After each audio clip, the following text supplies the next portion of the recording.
안녕하십니까. 차구영 목사입니다. 오늘은 침례들에 대하여 첫 번째 이 제목으로 말씀을 나눌 때 큰 은혜가 되시기를 바랍니다. 성경에 나오는 침례가 몇 가지나 될까요? 우린 이제까지 세례라고 하는 이 말에 굉장히 익숙해져 있어서 제가 침례라고 말하면 저 목사님은 침례교 목사이신가? 저는 침례교 목사가 아닙니다. 성경을 목사님들과 공부하다가 이 원어의 이 베프티즘, 이게 세례에 물 뿌리는 것이 아니고 어떤 정결 의식을 하는 것이 아니라 이 침례라고 하는 이 단어 속에 두 가지. 하나는 장사를 지내고, 그리고 물에서 나올 때, 그러니까 물에 들어갈 때는 장사를 지내고 죽는 거고, 물에서 나올 때는 살아서 예수와 연합하여 부활에 참여하는 자가 되는 이 비밀을 아는 순간에 이게 견딜 수가 없었습니다. 그때 저는 세례받은 목사였고, 거기 같이 공부하던 제 제자들 목사들도 다 세례받은 목사들이었기 때문에 이 침례가 이게 복음이다, 이게 진리다. 그래서 우리는 강가를 찾아서 이제 침례를 행하려고 갔죠. 그래서 그 자갈밭에서 이제 침례를 하는데 그냥 받을 수 있냐? 우리 기도하자. 그래서 그 자갈밭에서 그 무릎에 그 자갈이 막 패도록 정말 기도하고, 그리고 침례를 행하는데 어떻게 주는 방법을 모르니까 침례하는 것을 본 적도 없고 그냥 성경 공부하다 깨달은 거니까 물속에 깊은 데 들어가서 이렇게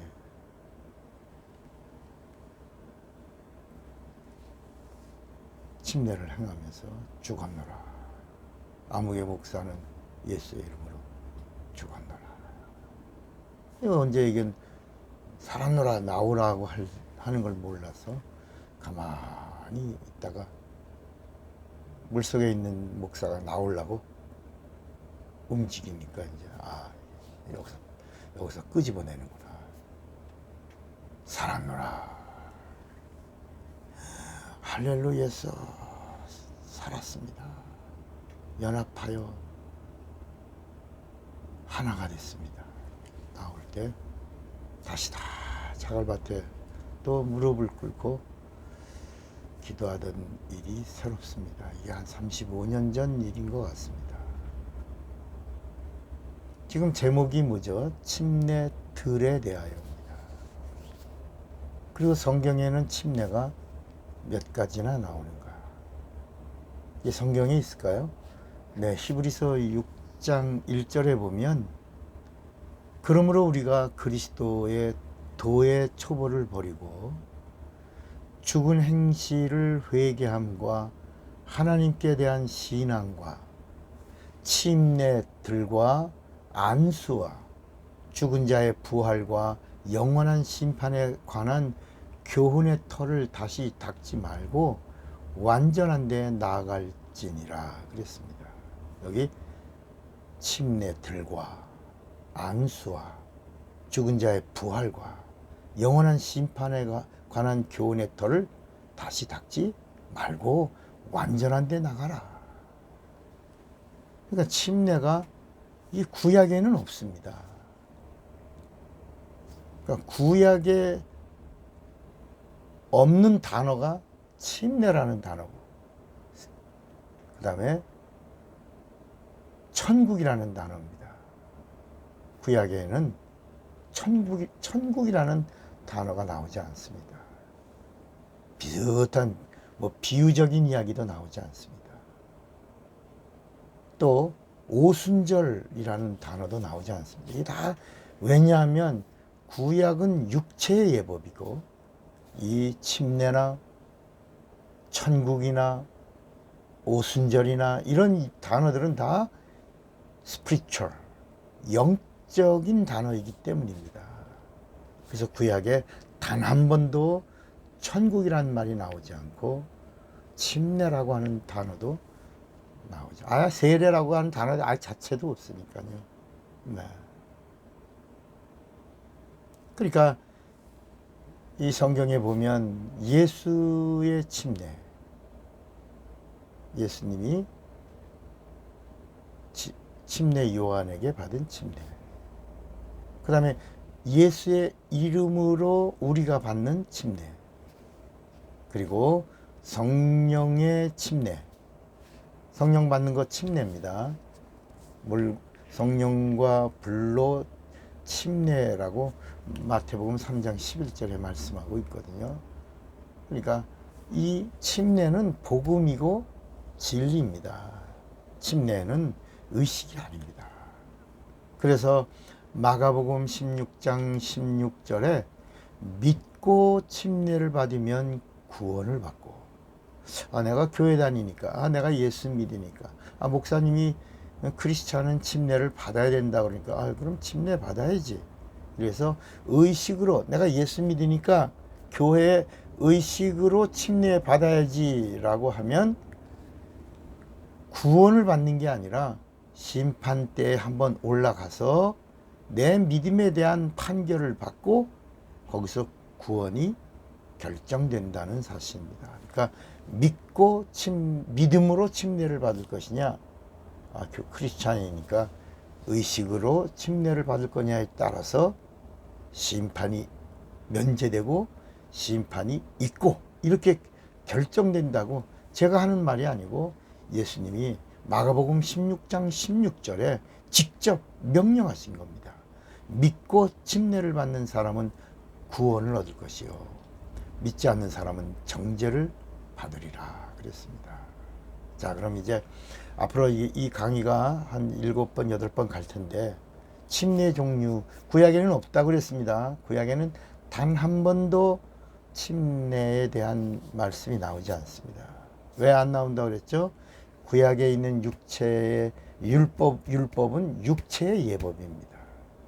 그러니까 침례라고 하는 것이 육적인 것이 아니고, 육체에 대한 말씀이 아니라 영혼을 살리고 영적인 말씀이고 복음이고 진리이기 때문에 신약에만 나오는 겁니다.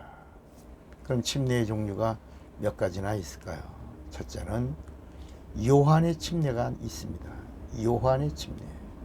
두 번째는 예수께서 받으신 침례가 있습니다. 세 번째는 예수의 이름으로 우리가 받는 침례가 있어요. 우리가 회개하고 예수의 이름으로 받는 침례. 그 다음에 다섯 번째가 성령의 침례입니다.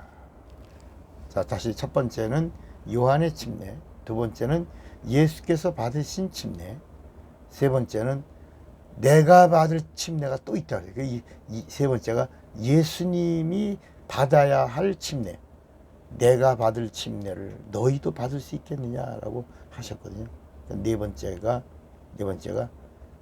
믿는 자들이 예수의 이름으로 받는 침례, 다섯 번째가 성령의 침례, 그 다음에 여섯 번째가 불침례입니다. 불의 침례. 우리가 불 받아라, 이거 사실은 화인입니다. 화인. 불 받아라, 화인 받아라, 저주 받아라, 심판 받아라, 망해라, 불못에 가라, 이런 단어를 모르고 이제 우리가 복음을 모르니까 성령을 불 받아야 해요. 이렇게 불 받아라 그랬거든요. 그러니까 이렇게 이제 이 부분을 우리가 하나씩 말씀을 나누게 될 겁니다. 그럼 구약에 침례가 있었다고요, 없었다고요? 없었다고요. 한 번 정도 나올까 안 나올까? 한 번도 안 나옵니다. 그러면 구약에 나오지 않는 것이 뭐예요? 뭐 구약에 나오지 않는 거, 기도가 없습니다. 구약에는 기도가 나오지 않습니다. 깜짝 놀라시겠죠. 아, 구약에 기도가 있는데 왜? 기도는 영입니다. 영. 그래서 모든 이 이스라엘 사람들뿐만이 아니라 모든 사람들이 다 죄를 범하여 하나님의 영광에 이르지 못하더니 이렇게 로마서 3장 20절에 말씀합니다. 그러니까 구약에 뭐가 없다고요? 기도가 없습니다. 그러면 구약에 기도하는 사람은 누구예요? 그 한 사람이 기도하는 사람으로 선택받은 겁니다. 사무엘이 기도하는 자로. 그래서 사무엘이 뭐라 그래요? 내가 기도하는 자로 선택을 받았는데 내가 기도하지 않는 죄를 범하지 않으리라. 그런 고백이 나오는 겁니다. 모세 한 사람만 기도하는, 그러니까 이스라엘 백성이 불뱀에 물려도 모세가 나아가 그 모세만 기도하는 거니까 모세가 하나님 앞에 나아가 하나님 앞에 간구하여 가로되. 이스라엘이 가뭄이 왔는데 엘리야 한 사람만 갈멜산에서 기도하는 겁니다. 거기서 기도하고 뭐가 보이느냐? 손바닥만한 구름이 떴을 때 장대비가 쏟아지리라. 이 한 사람만 기도하는 겁니다. 다윗만 기도하는 겁니다. 여호수아만 기도하는 겁니다. 이렇게 단 한 기도가 없는데 단 한 사람만 선택받아서 기도자가 되는 겁니다. 왜? 기도가 영이기 때문에. 다 구약에 있는 말씀들은 그림자고 모형입니다. 천국이란 말도 안 나옵니다. 왜요? 천국이 영이기 때문에. 아까 뭐라 했죠? 오순절이라는 단어도 안 나와요. 왜요? 오순절이 성령과 연결되어 있기 때문에 영이기 때문입니다. 네 번째 뭐가 없어요? 침례가 없습니다. 침례도 영이기 때문입니다. 다섯 번째는 뭐가 없어요? 은혜가 없습니다. 구약의 율법에는 구약과 신약의 차이가 바로 뭐냐? 은혜 차이입니다. 구약에는 은혜가 없습니다. 그러니까 율법에는 은혜가 없기 때문에 율법입니다. 복음에는 율법도 있지만 은혜가 있기 때문에 복음이 되는 겁니다. 은혜가 뭐라 그랬죠? 죄에서의 용서입니다. 율법은 용서가 없습니다. 복음에는 정죄가 있지만 용서가 있습니다. 여섯 번째, 구약에 나오지 않는 거 영생입니다. 영생이 없습니다. 이터널 라이프. 영생을 향하여 말씀하고 있지만 영생을 향하여 가는 말씀이지 영생을 주시는 말씀이 없어요. 예수님이 오셔서 내가 영생을 주는 자다. 이렇게 말씀하신 겁니다. 요한복음 6장 63절입니다. 요한복음 5장 39절입니다. 너희가 성경에서 영생을 얻는 줄로 생각하고 성경을 상고하거니와 이 성경이 곧 내게 대하여 증거하는 것이다. 그랬습니다. 그 다음에 일곱 번째, 성령의 내주가 없습니다. 성령이 우리 안에 내주하심이 없습니다. 왜 그래요? 왜? 불순종의 죄로 인하여 선한 양심이 죽고 영이 타락해서 하나님과 단절이 되고 심판을 기다리는 자가 되었기 때문입니다. 우리는 이제까지 아담이 불순종하여 영이 죽었다라고 이렇게 말하고 가르쳤단 말이에요. 근데 사실은 영이 죽은 게 아니라 뭐가 죽었어요? 하나님께로 향하는 선한 양심이 죽은 겁니다. 혼이 죽고 영은 타락한 것. 이것이 죄입니다. 이것이 원죄고 이것이 자범죄입니다. 여러분, 마귀가 하늘나라에서 하나님 말씀에 불순종하고 지위를 지키지 아니하고 타락해서 우리가 마귀가 죽었다 그럽니까? 마귀는 천사예요. 천사는 영입니다. 영은 죽지 않습니다. 항구적이에요. 그래서 우리가 마귀가 타락했다고 말하죠. 그런데 왜 유독 아담을 향하여는 아담이 죄를 져서 아담이 왜 죽었다고, 영이 죽었다고 말하죠? 이 마귀에게 속아서 그런 겁니다. 혼이 죽고 영이 타락한 것. 이게 선악과 때문에 이루어진 죄요. 이 죄로 인하여 혼이 죽은 자가 되므로 예수가 오셔서 죽기로 결정되고, 예수가 오셔서 죽기로 결정된 순간 다시 아담의 혼이 살고 타락한 영이 회복되어 하나님께로 선한 양심이 나아갈 수 있게 하신 것, 이것이 구원의 시작이고, 이 구원받은 자들에게 성령이 오셔서 영원한 생명, 그 생명을 주실 때를 우리가 뭐라고요? 영생을 얻었다라고 말하는 것입니다. 자, 침례가 몇 가지라고요? 이제 6가지. 요한의 침례, 예수께서 받으신 침례, 예수의 침례, 예수 이름의 침례, 성령의 침례, 그리고 성령의 화임 맞은 침례가 있다는 것, 여기까지 우리가 알고 조금 더 한 걸음 더 나가서 세례받은 자가 아니라 침례받는 자가 되어 하나님으로부터 구원을 받은 자로, 그리고 구원받은 자가 거듭난 자로, 거듭난 자가 의로운 자로, 의로운 자가 이제 하나님과 하나 된 자까지 될 수 있기를 주님의 이름으로 축원합니다. 차구영 목사입니다.